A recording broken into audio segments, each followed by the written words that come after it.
So let's talk a little bit about the stance for batsman and batswoman. Feet slightly open, the right arm over, whether it's swinging in or swinging away. Shoulder also slightly open, so my shoulder is probably pointing at a very straight mid-on. My right shoulder is probably pointing at a very straight mid-off, which means my head is dead straight, wicket to wicket. So by being slightly open with my shoulders, it's really easy for me to get my head forward dead straight, so I'm well aligned and well balanced, and I can have full completion of shot and a good long hitting zone and good reach through the line of the ball. Totally balanced, totally aligned. So from there I can play straight through straight mid off, straight mid on. From that slightly open position, it allows my head to go, and then my back foot, and this is crucial, turns in prior to contact with the ball. That back foot and that front shoulder is like my steering wheel. If I go this sideways, I go that way. If I keep it like this, I'm in a great balanced position to drive in the V. And also, if I'm slightly open, it's more natural for my V to be here. Now if I stand what people call sideways on, you know, head and shoulder to the ball, that sort of thing, my back lift becomes a lot straighter. I want to go this way. My most natural V is there.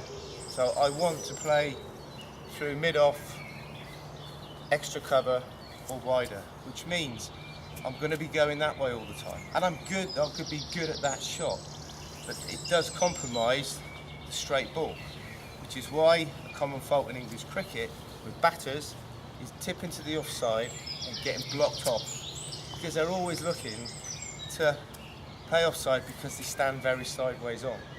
And once you've started going offside sideways, it's very difficult to come back the other way, and people tend to play around their front pad. Then they're vulnerable to being bowled or LBW. So being open puts you in a great position to get your head forward, well balanced, well aligned, feet lined up, shorter stride for the on drive against pace bowler, longer stride for the straight drive. So I am now in a great position to hit in the V. And from that open position, it's easier to go from open to slightly more sideways on to play the off drive than it is to be too sideways and come back the other way. Chandrapur, Steve Smith proved that you can go to the extremes of open and still play really well.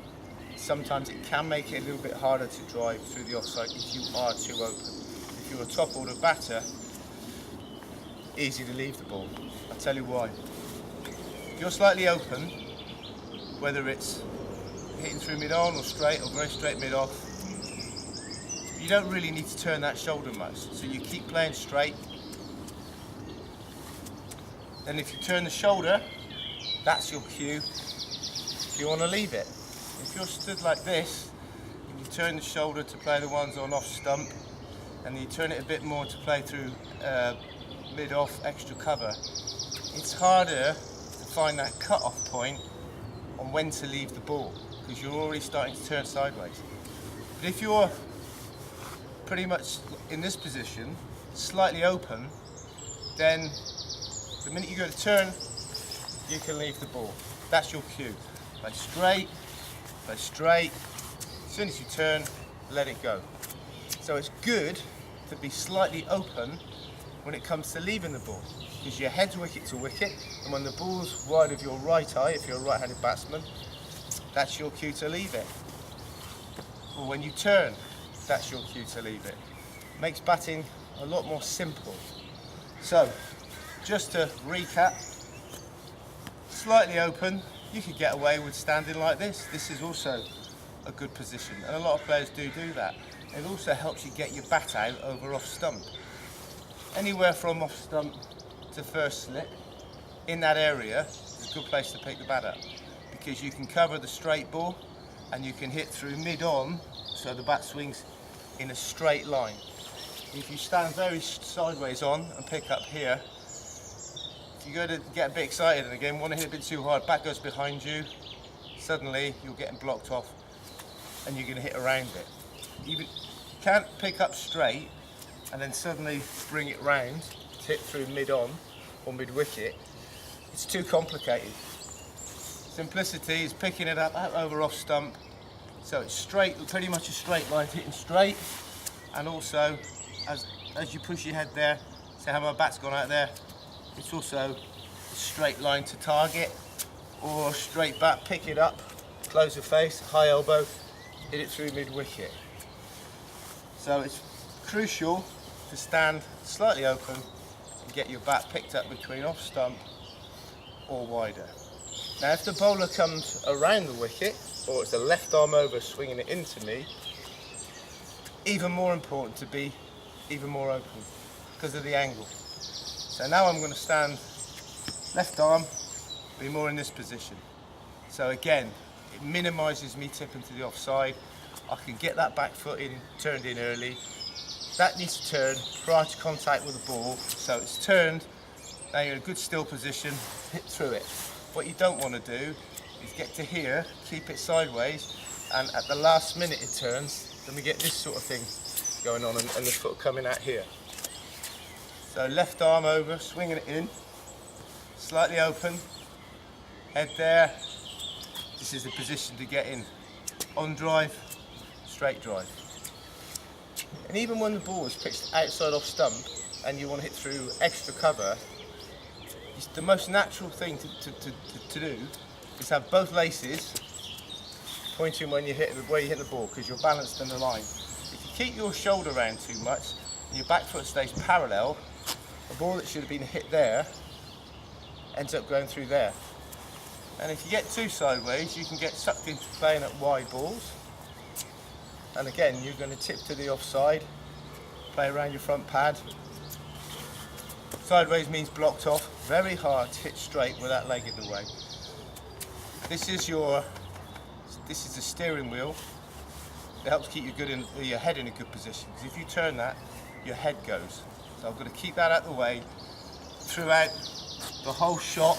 If it's an on drive or a straight drive, so I get the back path right through the line of the ball for as long as possible. And even offside, once you see it's got to be hit through the offside, the shoulders and bat are all one unit.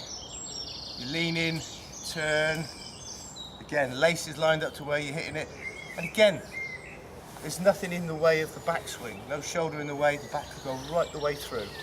If I turn too much, I've got to then get the shoulder out the way a little bit before I hit the ball, and then this sort of thing should go on. So it's really, really important when you hit the ball, turn that back foot in prior to contact.